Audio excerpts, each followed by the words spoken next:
திருத்தணி முருகன் கோயிலில் காவடிகளுடன் ஏராளமான பக்தர்கள் குவிந்து நீண்ட வரிசையில் காத்திருந்து சாமி தரிசனம் செய்தனர். கூடுதல் விவரங்களை செய்தியாளர் மணிகண்டன் வழங்க கேட்கலாம். வணக்கம் மணிகண்டன், அங்கே என்னென்ன சிறப்பு ஏற்பாடுகள் செய்யப்பட்டிருக்கு, பக்தர்களுடைய வருகை எந்த அளவுக்கு இருக்கு, விவரங்களை பதிவு பண்ணுங்க.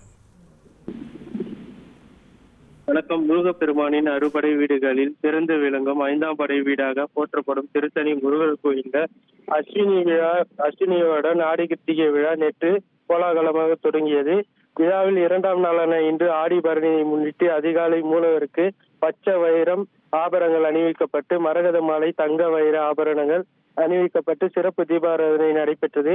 காவடி மண்டபத்தில் வள்ளி தேவயானி சமேதர் உற்சவ முருகப்பெருமானுக்கு சிறப்பு மலர் அலங்காரம் செய்யப்பட்டு காலை முதலே ஏராளமான பக்தர்கள் பரணி காவடிகளுடன் மலைக்கோயிலுக்கு குவிந்தனர். நீண்ட வரிசையில் காத்திருந்து அரோகரா அரோகரா என்ற பக்தி பரவசுடன் முருகப்பெருமானுக்கு காவடிகள் செலுத்தி சாமி தரிசனம் செய்து வருகின்றனர். திருத்தணிக்கு அதிக அளவில் பக்தர்கள் வருகை தர கூடும் தொடர்ந்து அதிகரித்து வருவதால் கூட்ட நெரிசலில் தடுக்கும் வகையில் பக்தர்களுக்கு தடையின்றி சாமி தரிசனம் செய்ய ஏற்பாடுகள் திருத்தணி முருகன் கோயில் நிர்வாகம் சார்பில் ஏற்பாடுகள் செய்யப்பட்டது.